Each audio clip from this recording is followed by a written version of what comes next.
Carl Froch is on the floor. He's never been down as an amateur or a pro.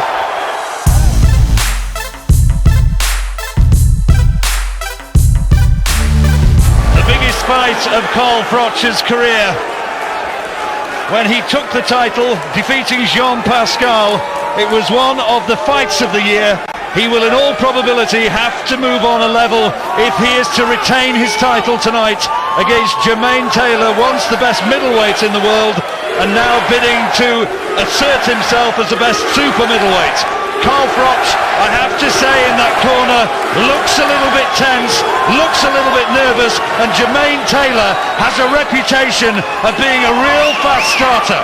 Remember against Kelly Pavlik, he had him down early in the first fight before Pavlik got up and rallied to defeat him, and Taylor has exuded confidence all week in the run-up to this. I have to say that's the most nervous I've seen Froch in all his career. He's definitely looking a bit, of course the action has only just started, but most apprehensive, and a fairly hostile crowd against him, I have to tell you. Yeah, he's very much out of the comfort zone, if you like. Froch, who craves international superstardom. That's a good shot from Taylor. He looked really relaxed, didn't he, Barry, as he made his way in, Taylor, but of course he's been there, done it, and that right hand, as Froch tends a tendency to hold that left hand low, Taylor says that he will get him and hit him almost at will. Yeah, he's got to watch in the first couple of rounds, because Taylor's going to bring the speed of a middleweight up with him.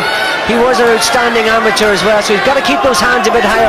I didn't think he was going to actually start off with the hands low, but that's a normal sort of thing for Froch. He's not going to change O-Dog's new trick sort of attitude, but he's got to just make sure and get started.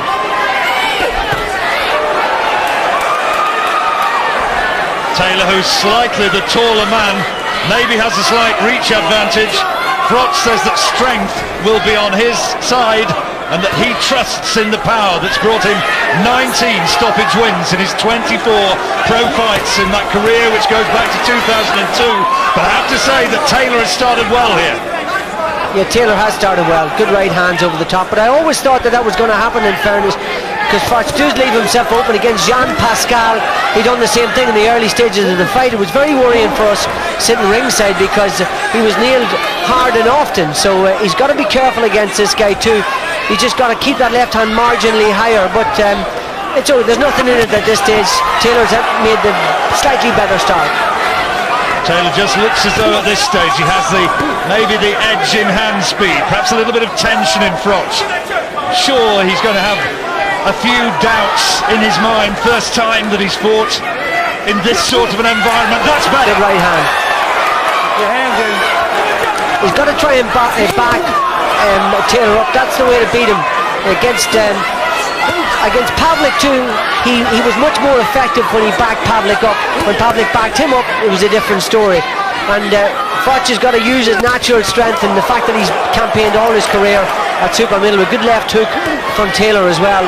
So he's looking sharper at the beginning, isn't he? He certainly is. Taylor has really settled into this one, and Froch has got to relax, and he's got to find this arena to his liking somehow. Better work again from Taylor in the closing seconds of this opening round. And from my card anyway, Barry, you're the one who's been there, you've done it. Yeah, definitely. Froch, I think that slipped away from him. Yeah, definitely. That was a Taylor round. Be sharper on the jab. Don't wait on him. If you're not ready to punch, just move round, okay? You're listening to me. You're listening to me. You're with me. Yeah, let's get this jab and right hand working now. There's some of the action from the opening round, and there you see the hand speed of Taylor. That was a really good right hand.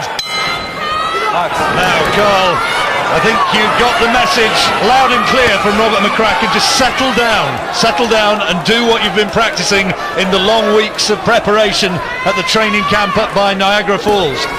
Yeah, most people suggested that Taylor would start fast, and Froch has just got to be keeping those hands slightly higher, work at a slightly better pace than he's normally used to, because he's fighting the guy away from home as well. And you heard also in the corner that they were talking about, we know that he would start fast, and Froch has said that he thinks that Taylor's got stamina problems. Well, we'll see. High-risk strategy maybe, knowing that the other guy is going to take the early rounds. He's certainly taken the opening rounds. Jermaine Taylor, the 30-year-old challenger.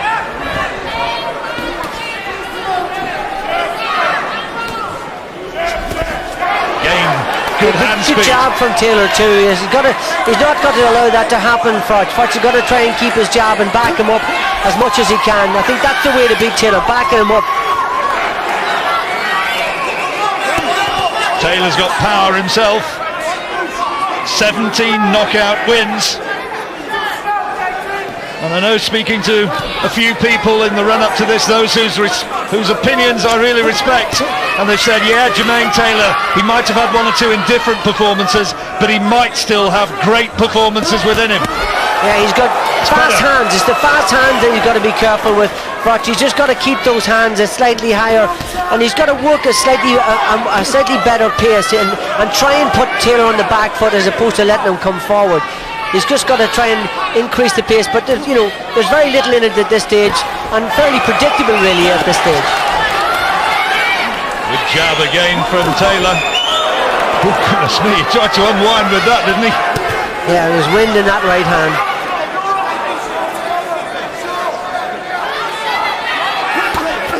That's better from Froch. He's got to use those straight shots, get those hands slightly higher and back.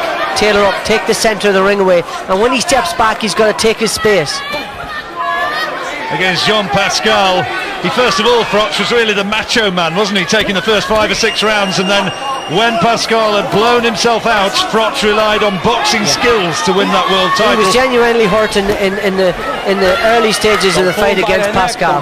Genuinely hurt, and he can't allow this guy to nail him properly. He's got to keep those hands marginally higher and just get the jab working and just try to increase the pace more and feint more often and back Taylor up like that.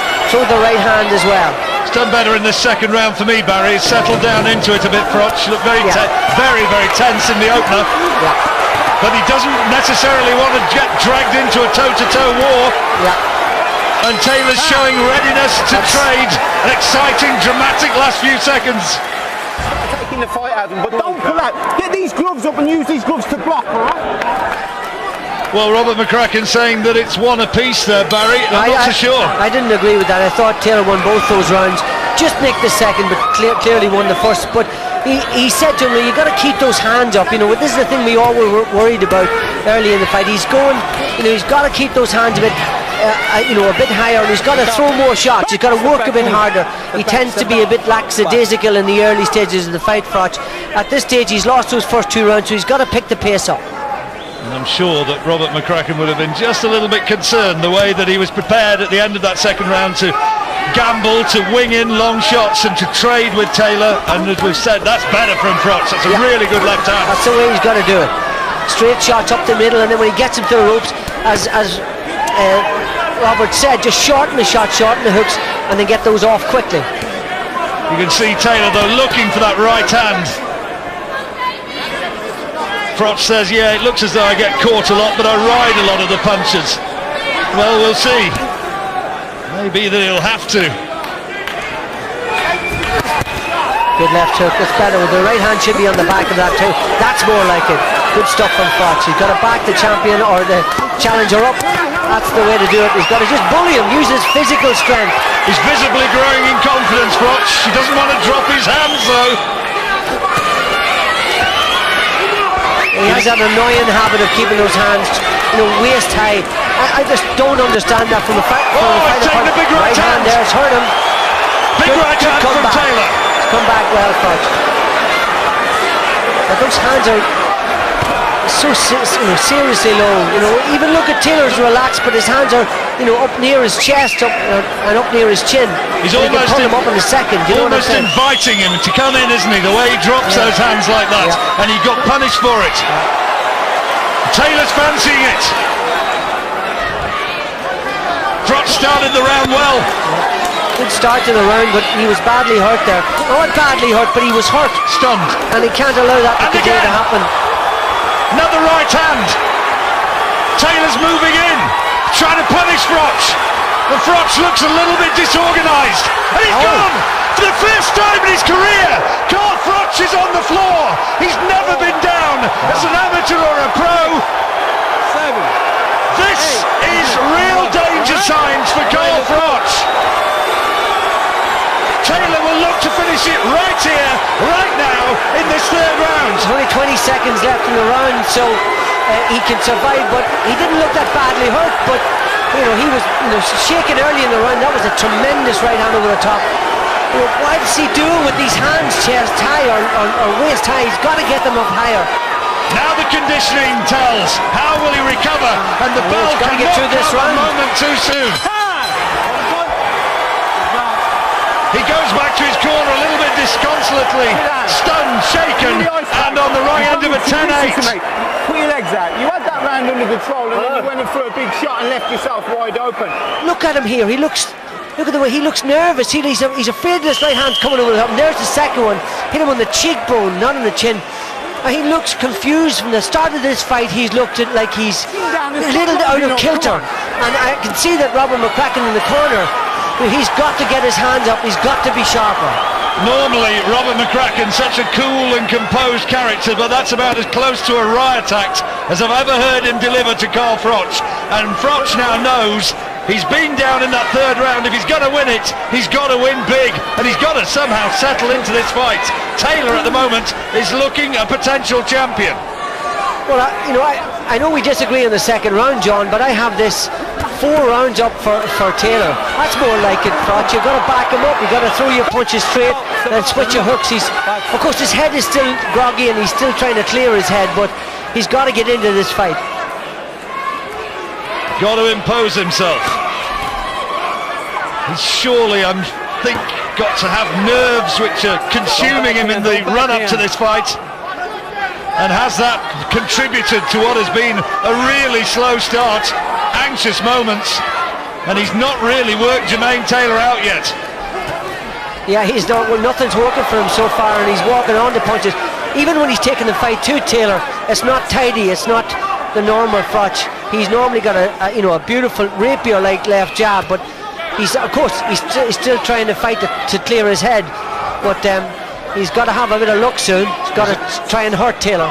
Taylor was full of the kidology, wasn't he, in the run-up to this fight? He was saying that it was a bit embarrassing that his fans didn't know who Carl Froch was, and that he was in a different league to him. Froch just laughed it off, but I wonder if those barbs have maybe stung just a little bit. And there's a bit of uncertainty about the Nottingham favourite. The build-up to this fight, you looked at the two guys' records, and Taylor has definitely mixed in much better company, albeit losing to the major guys, but except Bernard Hopkins. But it's he has mixed in better company, and this is a real step up for Froch. So he's boxed better in this round, though. Yeah, he's boxed better in this round. He's starting to get his shots off. He's just got to loosen up. He's too stiff, and he's got to get those hands moving. Just got to punch more. Taylor's not been able to follow up the advantage that he established in the third round so far here in the fourth.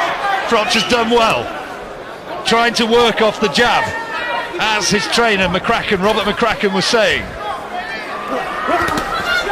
Looking for that big right hand. Yeah, still not hitting the target with it. He's got to get that left jab going. He's got to start nailing Taylor, and he's got to start hurting him, because at this stage he's just not hitting the target quickly enough.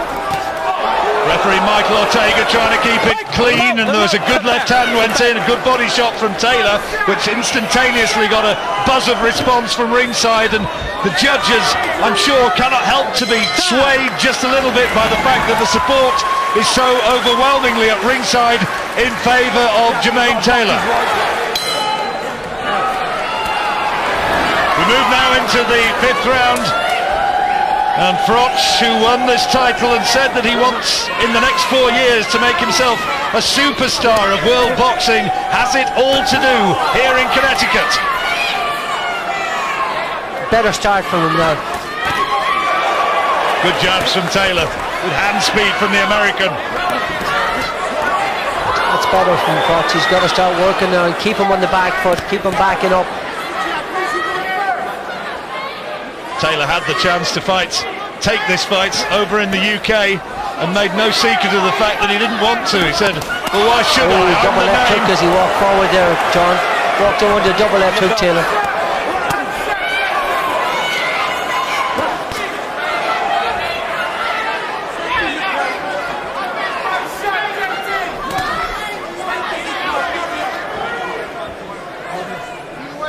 Again, he's not even feinting. If you look at him here, it's what's happening is Taylor's drawing his lead first and then countering him a lot.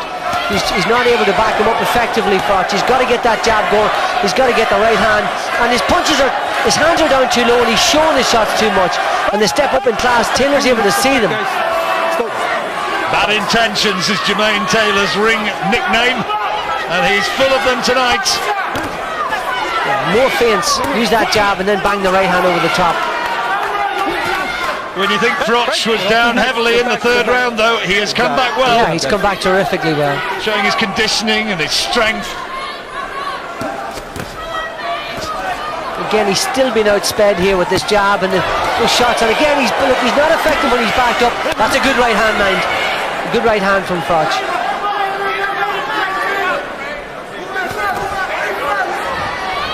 Just better punch picking, I think, at this stage from Taylor, isn't it, John? Just sharper, marginally quicker in every department. Yep, not a lot between them in these last two rounds.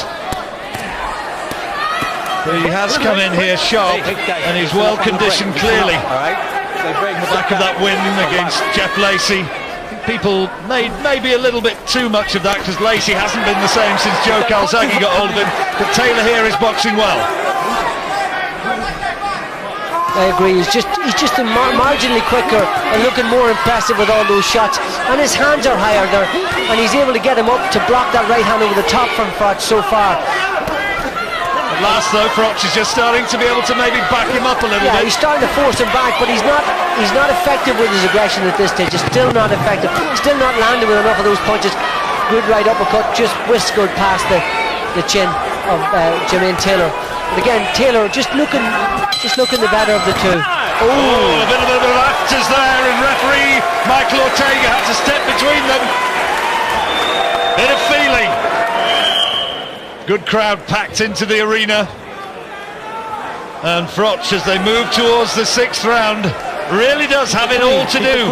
Is the title going to change hands? A first defence for Carl Froch. Is it all going horribly wrong?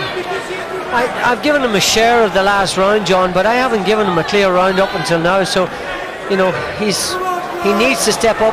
He needs to. It's all, you know, it's an uphill struggle at this stage. He really has got to do something spectacular. He really has to hurt Taylor. Got to increase the tempo. Got to throw more punches chest high, and he's got to work his jab because everything works off the jab. You can't get that going. Nothing else works after. The combinations just don't work. And he just looks like he's struggling the whole way through this fight so far, Froch. He's been outboxed, and he's just not getting the shots off. I got a little bit closer for what it's worth.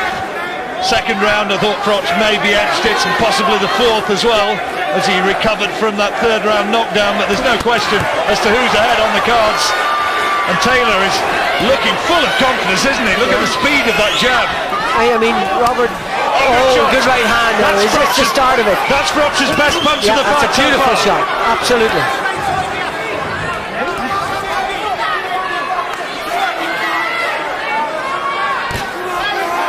And he's not taking advantage of that, John. He should be stepping up. Should be stepping the pace up and trying to whack those shots straight through. I mean, so much for holding your hands a bit higher, like Robert McCracken said. He hasn't lifted those hands once.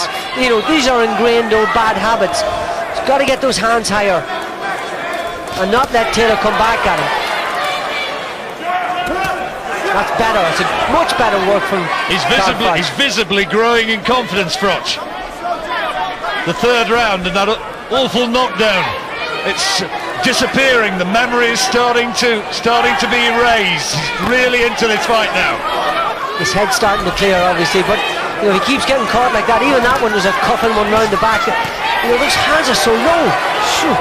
That's your head. That's your head inside. It's better from Froch. Got to keep it up. Got to keep working at this guy. Back him up, but get them hands slightly higher. Keep the jab going. Keep the intensity going. Froch has come over here and gambled so much, really. He's got a $700,000 guarantee as a paycheck, and that is not huge for effectively risking your title and risking your career to an extent in this sort of magnitude of contest. It's better work from Froch. He's just got to keep doing it. He's got to keep bullying him, got to throw more punches, and actually put them chest high for Taylor, and then get the hands up when he's finished punching. But much better work in this round. A couple of good chopping right hands from Froch have found the target. Always the punch from Froch which tends to do the most damage throughout his career. It's good though, a good finish to the round. Good finish by Taylor, yeah. Good right hand again off a left hook. But I give that's the first round I give to Carl Froch. Clear round. Froch has gone 12 rounds on 3 occasions. He's used to fighting the championship distance. He definitely doesn't look himself in this fight. This, I know, again, we talk about a step up in class, but he looks out of kilter here. He's definitely not himself. He's got to work harder. He's got to try and take the fight to Taylor. He's got to back him up at this stage because he's not winning these rounds enough. As I said, last one's the first one I gave him, but he's got to increase the tempo considerably. Jermaine Taylor's promoter Lou DiBella has said that if his man loses this one, effectively his career is over. So that's how much it means to Jermaine Taylor. It's better from Froch again. The jab working, but he's got to be firing off right hands and left hooks after it too. He's been outsped here, as I said. He's obviously very anxious. Good right hand. But he's anxious about what Taylor's going to come back with, so he's throwing 1 punch or 2 punches at a time. Should be throwing 3 and 4. Just get the impression in this round that Taylor may be just taking a little bit of a foot off the gas sort of round, maybe just blowing a bit, having a bit of a breather. Just an impression. Still a good left hand there from Taylor. Yeah, he has not been known in the past to drop his pace in the second stage of the fight, and he does tend to switch off. His concentration is not as good, but Froch looking good at the early stage of the fight, but then slightly hurt. Early stage of the round. What can Taylor do in the closing seconds? Good hand speed with that left hand and showing the footwork as well to match. You can hear the chants which are going up for Jermaine Taylor. See, Froch is having to do what he's not used to doing. He likes guys to come to him and pick them off.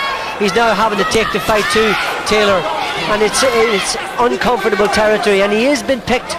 When he lands 1 or 2 shots, he has been caught with counters by Taylor. Taylor's boxing very slick, but Froch is, I think, for the best part of this round, just doing the better work and being more aggressive. Every punch which Taylor lands, of course, gets the roar from the American crowd. That's better. But Froch has matched him at least in this round, and it's one of his better rounds, I think, of the contest so far. They move towards the last few seconds. 7th round over. Got himself back into this fight. He's worked his way back as Froch after what was a pretty awful opening. Remember, just joining us, he was down in the 3rd and down heavily. First time he's been floored in his entire career as an amateur or a professional. You see, and having to deal with that too, John, that's a very difficult thing to come back from. Then you have 9 more rounds in the fight, so it's just trying to get over that and trying to get back into the fight and trying to get. For him, for Froch, it's just trying to get the shots off in combinations. It's not what he's used to doing, and he has to throw more shots here. He has to pick it up, and it's, as I say, it's doing something he's not good at against a classy, higher standard opponent. Fair few of these punches are being taken on arms and gloves by Taylor, but Froch is still getting in there and throwing and trying to make what he sees as his superior strength tell. He's starting to bully Taylor back more than he was earlier in the fight. Well, he has to. He's way behind you. He's got to work on this. He's got to step the pace up. He's got to throw more punches. He's got to use his jab. And when he gets his shots off, as McCracken said, he's got to get his hands back up.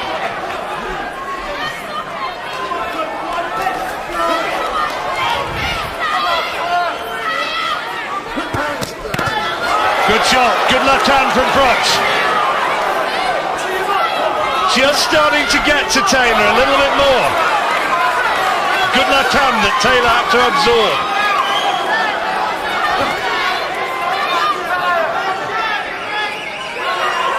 You just wonder how the judges are going to be scoring this. Yeah, absolutely. Some of the rounds, Barry, have been close. Is it going to be the hometown syndrome? Yeah, who knows? That's a good left jab from Froch. Froch is working the jab more, but again, not enough punches, not enough aggression. He's got to take it to him. He's got to initiate the attacks more often. He can't allow Taylor to take the centre of the ring because he's doing his best work from the centre. You got to back him up. That's a good right hand. The legs seem to go on Taylor there. Good right hand from Froch. But again, he's got to throw more shots and then get his head moving or get his hands up. Sure whether Taylor was hurt by that or stunned or whether he's just caught off balance, but certainly the man who's forcing it in this round is Froch, and so often American judges particularly impressed by the aggressor, and it's Froch who's coming forward trying to make this now. Yeah, he's initiating the things, he's taking the fight to Taylor, so they do like aggression, the American judges, no doubt. That's what he's got to do. He's got to bully him like that and then not get caught with the counter.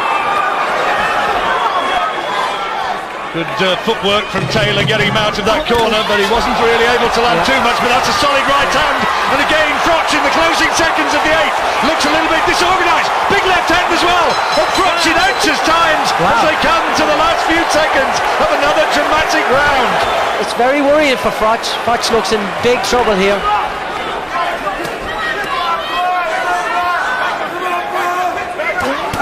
I've got Froch at least a couple of rounds behind, and I think you've got it a bit wider, Barry. Yeah, I have it even wider. I'll count it up in a minute when the action stops, and we'll tell you, the action is fantastic here.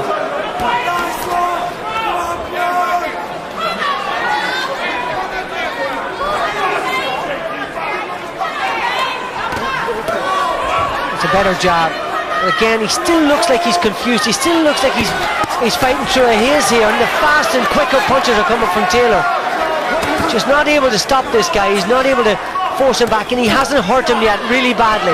Seemed like he staggered him in the last round, but not enough. Froch is a power puncher. He got respect throughout the sport for particularly that concussive right hand, but Taylor has been able to provide the elusive target for the most part. Froch hasn't really been able to detonate as yet. He's just not fluid enough, and as Robert McCracken said in the corner, he's just not using his jab. Everything works off the jab. His hands are low. He's throwing 1 or 2 shots and then getting picked off with the counters, and his work is looking sloppy and untidy, and he's been hurt several times, so he really has so much to do, and this is great. This is really spirited stuff from Froch, but again, he's switching off. He's got to keep the pressure on this guy and keep the intensity. Taylor looks so dangerous with those sweeping shots, doesn't he? He does, but this is where Froch said it would be his fight as they come towards the finishing line. He said he would be the stronger and last the better. Taylor just sort of said he'd taken the school, didn't he? And to an extent, you can say that Taylor has shown himself to be the superior boxer here. No doubt about it. His punches are sharper, his combinations are slicker, and he's not getting nailed the way Froch is getting hit square every single time, and he just keeps switching off after he throws 1 or 2 punches. And you know, we must remember, he's never been knocked down before. This is a new experience for him. He's having to deal with all of this. He thinks he's hurt Taylor here again, running in recklessly, running on to punches. Yeah, but Barry Taylor is just, you sense again as they come towards the end of this 9th round, you just sense that he's maybe just allowing his own work rate to drop a bit, and that stamina problem that we've talked about might yet still be a factor. Yes, definitely. I mean, Froch has got to pick it up, but he still looks wide open. Okay, listen, we need big rounds here, okay? Because of that knockdown and 1 or 2 rounds, you're probably 2 or 3 down. That's interesting, John. I have him 2 rounds down as well. How do you have him? I got it a wee bit closer, just by a round, but I've got Taylor ahead. He's got to hurt this guy. He hasn't hurt him, you know, significantly hurt him through the fight, and I thought that he would have hurt him by this stage, and he hasn't done that, and he's been hurt several times himself, so he really has to pull something out of the bag here, something spectacular, because right now, you know, he's well down, and you know, that's us having him 2 rounds down. God knows what the judges have it. They started this one with a determination to unload big shots as Froch trying to walk Taylor down and drive him back across the ring. These are the 3 most important rounds of his life. He really has got to do something big here. This is a huge fight for him. He's got to pull something out of the bag here. He's got to fight with everything he's got. This is the one where he's trying to make a statement of intent to the whole boxing world. Jermaine Taylor, remember, the man who twice beat Bernard Hopkins. He was once the best middleweight on the planet. He's mixed at high level, and Froch has it all to do. Froch is doing the right thing, punching straight down the pipe with those shots. He's put 2 and 3 together. But again, switches off afterwards. He's got to recover quicker, get his hands up and move his head. He's tired, of course. He's put a lot of effort into this fight so far. He's been hurt himself, and he's got to come from being way down. He is way down, you know. He's got to do something spectacular here. Really has got to nail and hurt Taylor badly. But as you score it on this round, he's done well so far in the first half of this 10th. Can he maintain it? Can he keep the intensity and throw the punches that his corner are demanding? Step back. Step back. Referee's done a pretty good job in this fight of keeping the action flowing. Yeah, Taylor is looking like he's tiring a bit, so Froch has got to step it up. But again, coming back to the eye-catching punches, as McCracken said, you know, he's throwing shots like this, then he switches off, Taylor comes back at him. Good right hand again from Froch. He's got to keep on top of this guy. Got to bully him at this stage, back him up and bully him. Froch says he is the best super middleweight in the world. WBA champion Mikkel Kessler. Lucien Boutte, the IBF champion. They could be fights somewhere down the line if he can get past Jermaine Taylor. And that's another big eye-catching right hand from the American, the sort which impresses the judges. Again, Froch is hesitating because he's coming square on. And again, Call with a good left hook. He's got to do more eye-catching punching. He's got to work harder. He really has got to work harder. Last few seconds, who can stage the grandstand finish for this, the 10th round? It's a 12-rounder, remember, the WBC super middleweight title, which Froch worked so hard to acquire that he won by defeating Jean Pascal. That's what's at stake. The last 2 rounds then, absolutely key. It really is in the balance, this one. This is crucial. This is crucial. Froch has got to fight the 2 best rounds of his life. He might be behind. He's got to bully Taylor, which is what he's trying to do. Seems so long ago, doesn't it, that he was on the seat of his pants in that 3rd round. Looked as though it was all going wrong. But has he done enough to pull himself back? That's a better start to the round from Froch. But again, you know, he's got to, and McCracken keeps saying, you've got to stop switching off after you've punched. Get your hands back up and move your head side to side after you've punched with that 1, 2, 3 straight. Just got to keep on top of him. Keep on top of Taylor. Decent right hand again. There's not a huge amount coming back from Taylor now. Yeah, but Froch is tired too. You can see him sighing there when he misses with that right hand. He's got to get those shots going. He's got to try harder. Again, dangerous left uppercut from Taylor. Let's go, step back, Jermaine. The Froch corner thinking that Taylor is trying to con his way through rounds now, trying to just nick rounds.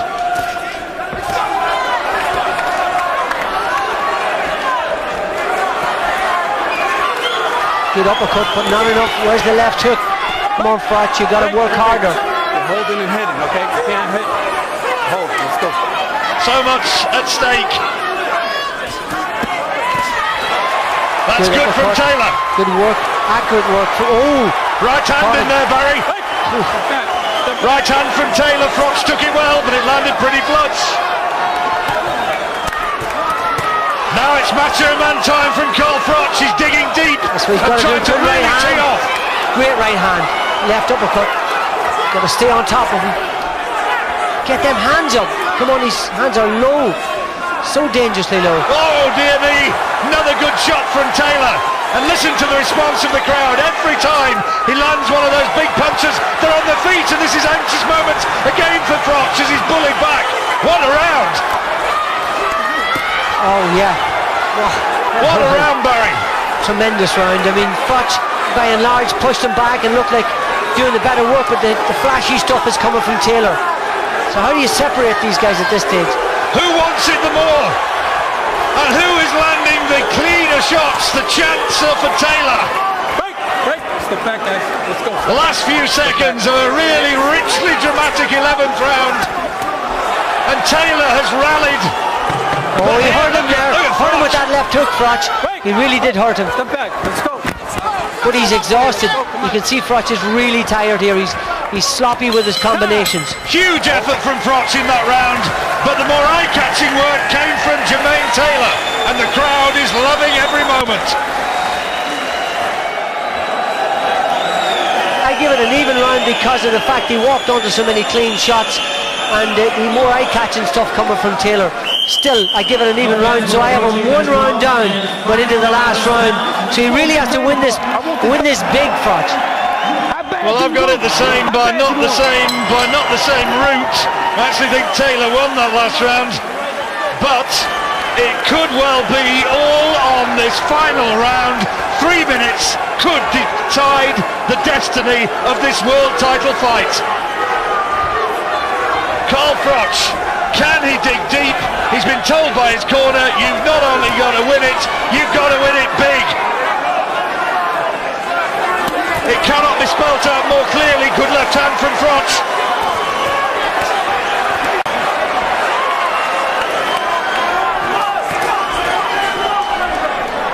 Yeah, he's really going for it here, Froch. But he's walking on the shots as he comes in. He's got to be tidy and a little bit more careful. But he's just too tired to be able to think of things like that. He knows he's got to go get this guy. Seconds ticking away. Froch needs a huge round. That's better. He Much knows better it. work. He knows it.